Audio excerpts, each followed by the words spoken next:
epical scientific achievement by Soviet Russia in beating the United States of America in the race to launch the first man-made moon has all humanity staring heavenward.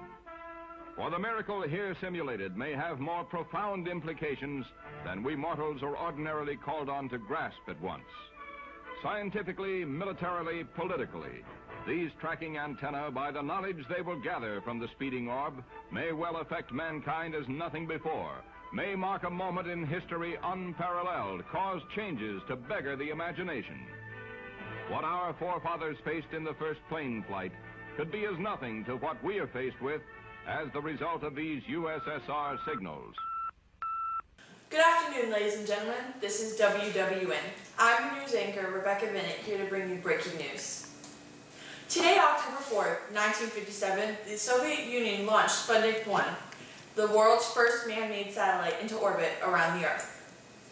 Many Americans are now shocked, outraged, and feared. Secretary of Defense Charles Wilson says that it is nothing more than a neat scientific trick. We received word from President Eisenhower there is nothing to worry about. Now we go to our reporter, Lindsay Sharp, for more information. Thanks, Rebecca. The Soviet Union put the first artificial satellite, Sputnik1, into the Earth's orbit, signifying the birth of the space age. The spherical satellite, which was about the size of a beach ball and weighed 184 pounds, was able to orbit the Earth in 98 minutes. The success of Sputnik has spurred the U.S. to restart its Explorer program. They are planning to launch its first satellite into space in January of 1958.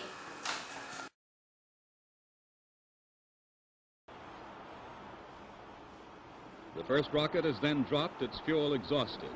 A second rocket ignites and takes over. Altitude 140 miles, satellite being stripped for action. It's that round ball in the nose.